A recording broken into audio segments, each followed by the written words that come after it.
S ಮಕ್ಕಳು ಇದ್ದಾರೆ ಕಾಣಿಸಲ್ವಾ? ಕೇಳಿಸಲ್ಲ?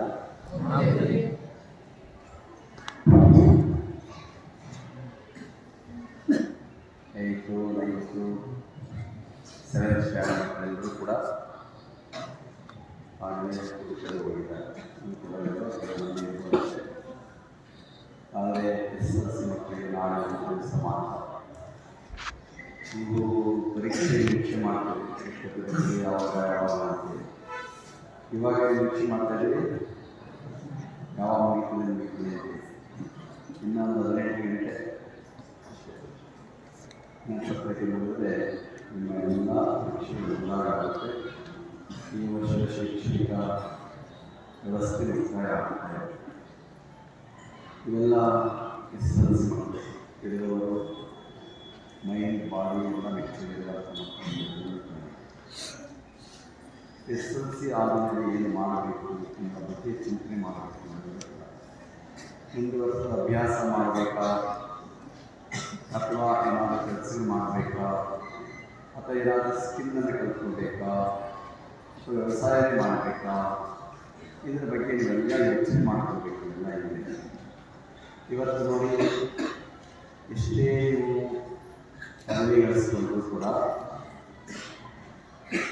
ಉದ್ಯೋಗ ಸಿಗುವಂತಹ ಬಹಳ ಕಡಿಮೆ. ಸರ್ಕಾರಿ ಉದ್ಯೋಗಗಳು ತುಂಬ ಕಡಿಮೆ. ಒಂದು ಹುದ್ದೆಗೆ 1000 ಜನ ಅಪ್ಲಿಕೇಶನ್, ಒಂದೇ ಹುದ್ದೆಗೆ ಒಂದಿದ್ದರೆ 1000 ಜನ ಅಪ್ಲಿಕೇಶನ್. ಆದರೆ ಏನೋ ಒಬ್ಬರಿಗೆ ಮಾತ್ರ ಅದು ಲಭ್ಯ ಆಗುತ್ತೆ, ಒಂದಿಗೂ ಸಿಗಲಿಕ್ಕೆ ಸಾಧ್ಯ ಆಗುತ್ತೆ. ಇಂಥ ಸಂದರ್ಭದಲ್ಲಿ ಇದೆಲ್ಲ ಸ್ವಾವಲಂಬಿಯಾಗಿ ಸ್ವಾಭಿಮಾನಿಯಾಗಿ ಬದುಕುವ ಕಲೆಯನ್ನು ಕಲ್ತ್ಕೋಬೇಕು. ಗೌರ್ಮೆಂಟ್ ಸರ್ಕಾರಿ ಕೆಲಸನೇ ಸಿಗಬೇಕು ಅಂತೇಳಿ ಈಗ ಬದುಕಕ್ಕೆ ಬೇಕಾದಷ್ಟು ಮಾರ್ಗಗಳಿದೆ, ಅವಕಾಶಗಳಿದೆ, ದಾರಿ. ನೀವು ಆ ಕಡೆಗೆ ಹೆಚ್ಚು ಗಮನವನ್ನು ಹರಿಸಬೇಕಿಲ್ಲ. ಈಗ ನೀವು ಓದಬೇಕು ಅಂದ್ರೆ ಮಕ್ಕಳು ಸೈನ್ಸ್ ತಗೊಳ್ಳಿ, ಆರ್ಟ್ಸ್ ತಗೊಳ್ಳಿ, ಕಾಮರ್ಸ್ ತಗೊಳ್ಳಿ, ಯಾವುದೋ ಓದಿ ಇಲ್ಲ ಡಿಪ್ಲೊಮಾ ಓದಬೇಕು ಅಂತಿದ್ರೆ ಡಿಪ್ಲೊಮಾ ಓದಿ, ಇಲ್ಲ ITI ಮಾಡಬೇಕು ಅಂತಿದ್ರೆ ITI ಮಾಡಿ, ಇಲ್ಲ ಯಾವುದಾದ್ರೂ ಬೇರೆ ಬೇರೆ ಕೋರ್ಸ್ಗಳಿದೆ, ಈಗ ಮೆಡಿಕಲ್ ಸಂಬಂಧಪಟ್ಟಿದೆ ಮತ್ತೊಮ್ಮೆ ಯಾವುದು ಮಾಡಬೇಕು ಅನ್ನೋದು ಅವತ್ತೇ ಅದು ನಿರ್ಧಾರ ಮಾಡಬೇಕು.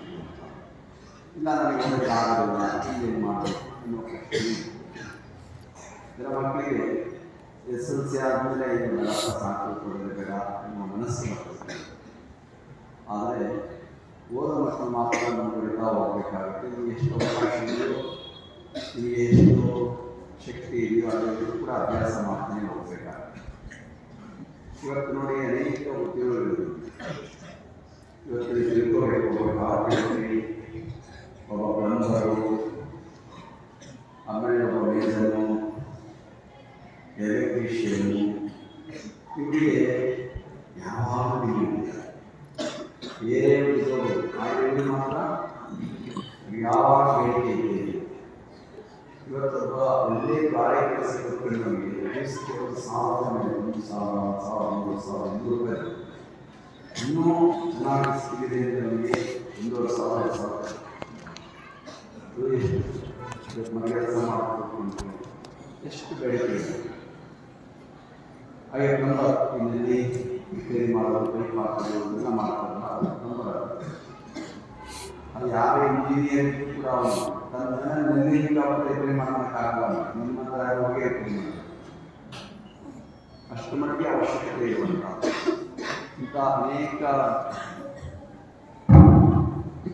ಉದ್ಯೋಗಗಳು ಕೂಡ ಬೇಡಿಕೆಯಲ್ಲಿರುವಂತಹ ಎಲ್ಲ ಆ ಕಡೆ ಚಿಂತನೆ ಮಾಡಬೇಕು. ಈ ಕಾಲದಲ್ಲಿ ಬರುತ್ತೇವೆ ಎನ್ನುವಂತಹ ವಿಶ್ವಾಸ ಮತ್ತು ಅಂತಹ ಕೆಲಸಕ್ಕೂ ಕೂಡ ತರಬೇತಿ ಪಡ್ಕೊಂಡ್ರೆ ಅವಕಾಶ. ಡ್ರೈವಿಂಗ್, ಇವತ್ತು ಡ್ರೈವಿಂಗ್ ಮಾಡೋದು ಬಹಳ ಬೇಡಿಕೆ ಇದೆ.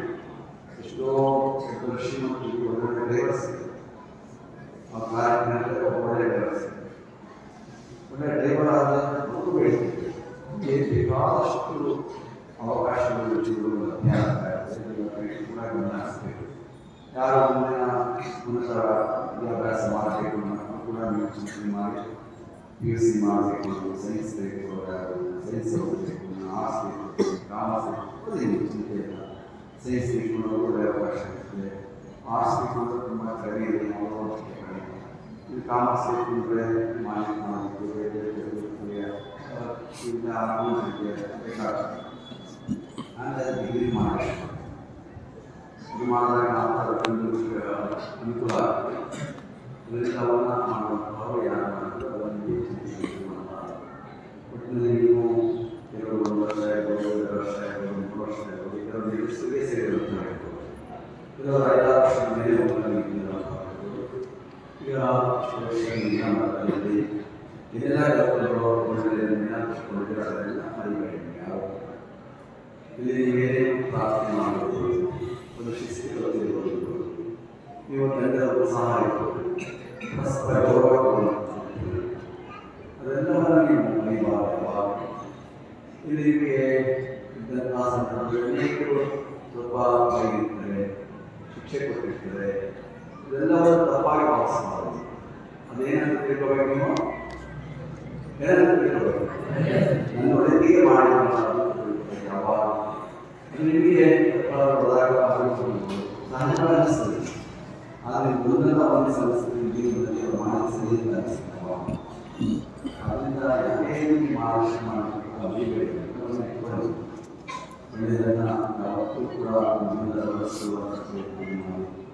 ಜೊತೆಗೆ ನೀವು ಸಂಪರ್ಕ ಇಟ್ಕೊಳ್ಬೇಕಾದ್ರೆ ನೀವು ನಿಮ್ಮ ಕಡೆ ಚೆನ್ನಾಗಿದ್ದೀವಿ, ಒಳ್ಳೆ ಸಾಧನೆ ತುಂಬ ಆನಂದ ಸಂತೋಷ ಆಗ್ತದೆ. ನೀವು ಒಬ್ಬ IAS ಇನ್ನೇನು IAS ತಹಸೀಲ್ದಾರರು ಏನಪ್ಪ ಸಂತೋಷ ಅಷ್ಟೇ ಅಲ್ಲ, ಯಾರಪ್ಪ ಕೂಲಿ ಮಾಡಬೇಕು, ವ್ಯವಸಾಯ ಮಾಡಬೇಕು, ಚೆನ್ನಾಗಿ ಸಂತೋಷ. ಆಮೇಲೆ ನೀವು ನಿಮ್ಮ ತಂದೆ ತಾಯಿ ಭಾಳ ಗೌರವಿಸಬೇಕು, ತುಂಬ ತ್ಯಾಗ ಮಾಡಿದ್ದಾರೆ. ನಿಮ್ಮ ತಾಯಿ ತಂದೆ ದೇವರಿಗೆ ಹೆಚ್ಚು ಭಾವಿಸ್ತಾರೆ. ತಾಯಿ ಎದುರಿಗಿದ್ರೆ ದೇವರೇ ಬೇಕು ಅಂತ ಹೇಳ್ತಾರೆ. ತಾಯಿ ಎದುರಿಗಿದ್ರೆ ದೇವರೇ ಬೇಕು ಅನ್ನೋ ಅವಶ್ಯಕ. ನಿಮಗೆ ಜೀವನಬೇಕಾದ ತಾಯಿದ್ದಾರೆ. ಅವರ ಬಗ್ಗೆ ನೀವು ಬಹಳ ಗೌರವ, ಸೇವಾ ಭಾವ ಅವರ ಬಗ್ಗೆ ಯಾವುದೇ ಕಾರಣದಿಂದ ಅವರಿಗೆ ನೋವಾಗಿ ತಿರಸ್ಕಾರ ಮಾಡಲೇಬಾರದು,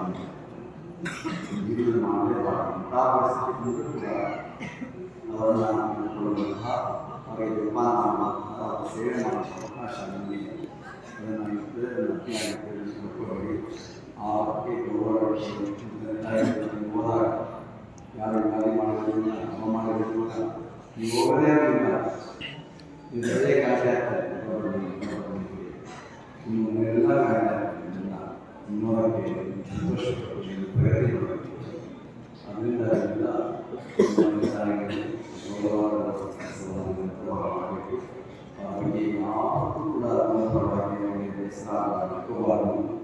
ಅವರನ್ನು ಕ್ಷೇತ್ರದಲ್ಲಿ ಗೌರವವಾಗಿ ದೇವರಂತೆ ಕಾಪಾಡುವಂತೆ ಆಗಬೇಕು. ಮತ್ತು ಬೇರೆ ಮಕ್ಕಳು ಅಂತಂದರೆ ವಿಶೇಷತೆ ಇರುತ್ತೆ. ಯಾರೇ ನಿಮ್ಮ ಮಕ್ಕಳು ಬರುವಲ್ಲ ಅಂದರೆ ನಿಮ್ಮ ನೋಡಿ ಫಿಕ್ಸಾಗಿದೆ. ನಿಮ್ಮ ನಡವಳಿಕೆ, ರೀತಿ, ನಿಮ್ಮ ಮಾತುಕತೆ ಎಲ್ಲವೂ ಕೂಡ ಉಳಿದಾಗಿದ್ದಾಗ ಮಾತ್ರ ಅಂತ ಒಂದು ಸಂಸ್ಕಾರ ಇದೆ. ಅದೇನಿದೆ ಹೋದರೆ ಏನು ನಡವಳಿಕೆ ಉಂಟು ಅಂತ ಅದಕ್ಕೆ ಅವಕಾಶ ಕೊಡಬಾರ್ದು. ಮಕ್ಕಳು ಒಳ್ಳೆಯ ಈ ಕುರಿತು ಏನು ಮಾಡಬೇಕು, ನೀವು ಏನು ಮಾಡಬೇಕು,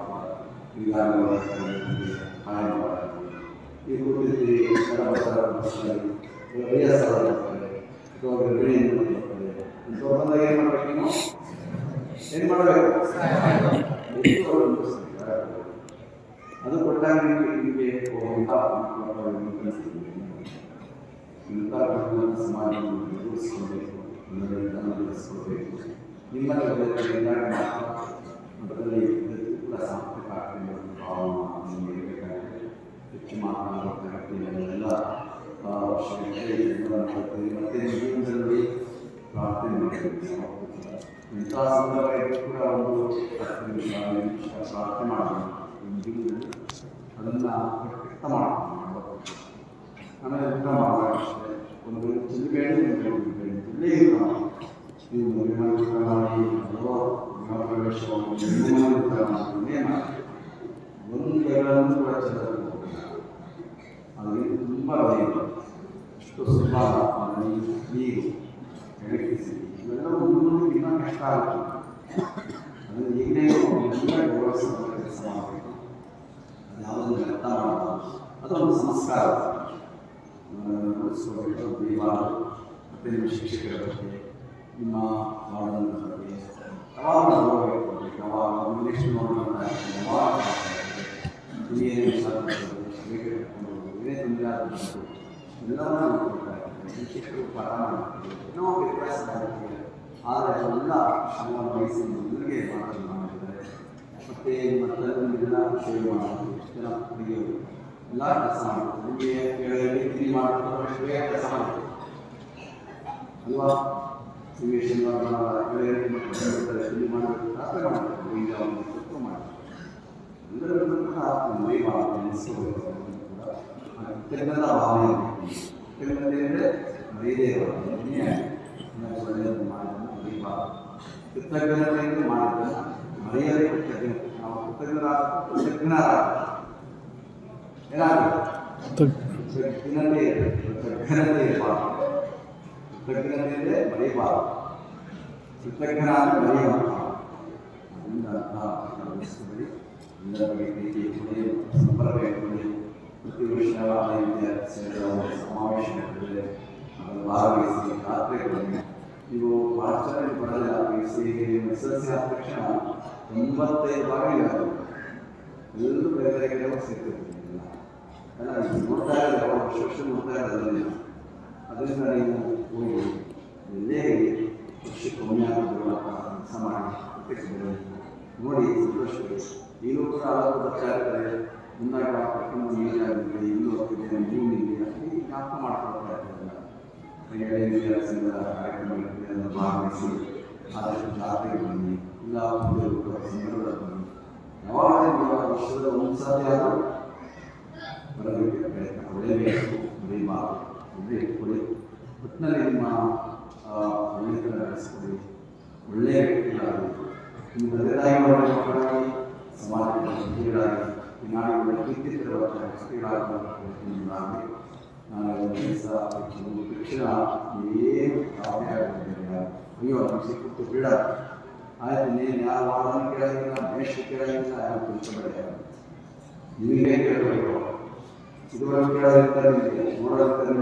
ನಾನೇ ನೋಡೋದು ಕೇಳೋದಿಲ್ಲ. ನೀವು ಆತ್ಮ ಯಾರು ಕೇಳೋದು ನಿಮ್ಗೆ ಬೇಕಾದ್ರೆ.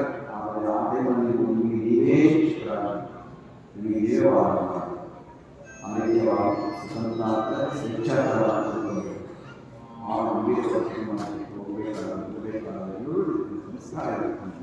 ನಾವು ಹೋದ ವರ್ಷ ನೋಡಬೇಕು, ಹೋಗುವ ಸಂದರ್ಭದಲ್ಲಿ SSLC ಮಕ್ಕಳು ಆ ಕಿತ್ತಾಕೋದು, ಕಿತ್ತಾಕೋದು, ಸ್ವಿಚ್ ಹೊಡೆದಾಕೋದು, ರೂಮ್ನ ತುಂಬ ಪೇಪರ್ ಎಸ್ಕೋದು. ಆಮೇಲೆ ಗೊತ್ತಾ ಸರಿ ಊಟ ಆದಮೇಲೆ ಎಲ್ಲ ಹೋಗ್ಬೇಕಾದ್ರೆ ತಟ್ಟೆ ಬಿಸಾಕೋದು. ಮಕ್ಕಳಿಗೆ ತಟ್ಟೆನ ಬೇಕಾಗಟ್ಟಿ ಎಸ್ಕೋದು. ಅವನೊಂದು 2-3-4 ಚೀಲ ತಟ್ಟೆ ಬಿದ್ದಿದ್ದಾರೆ. ಇಲ್ಲಿ ಡೈನಿಂಗ್ ಹಾಕ್ತಾರೆ, ಬೇರೆ ಬೇರೆ ಎಸ್ಕೋದು. ಎಷ್ಟು ದಿವಸ ಊಟ ಮಾಡಿದ ತಟ್ಟೆನ ನಿಕೃಷ್ಟವಾಗಿ ಕಾಣ್ತಿದ್ದ. ಓದಿರೋ ಪುಸ್ತಕನ ಹೊಸಾಗಿ ಎಸ್ತಿದ್ದಾರೆ. ಇಲ್ಲಿರೋ ರೂಮ್ನ ಹಾಳು ಮಾಡೋಕ್ಕಾಗಲ್ಲ. ಅವರ ಮಕ್ಕಳು ಬೇಕು, ವಿದ್ಯಾರ್ಥಿಗಳು ಬೇಕು. ಅದ ಸಂಸ್ಕಾರ. ಅದಕ್ಕೆ ಯಾವುದು ಮಾಡಲ್ಲ.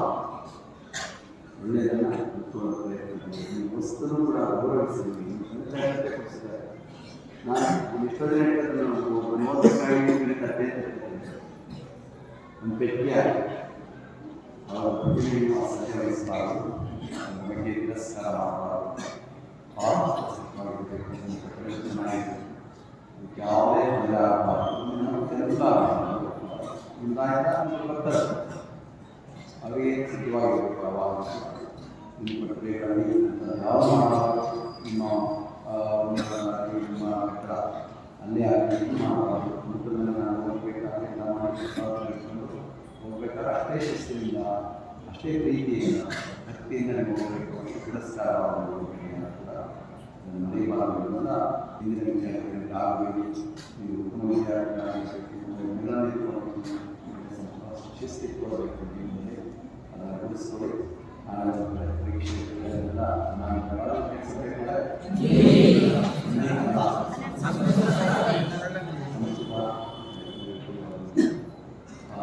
ಅದೇ ಪರೀಕ್ಷೆ ನಾನು ಚೆನ್ನಾಗಿ ಬರುತ್ತಿಲ್ಲ ಅನ್ನೋದು ಇದು ನಾನೇ ಹೋಗಬೇಕು.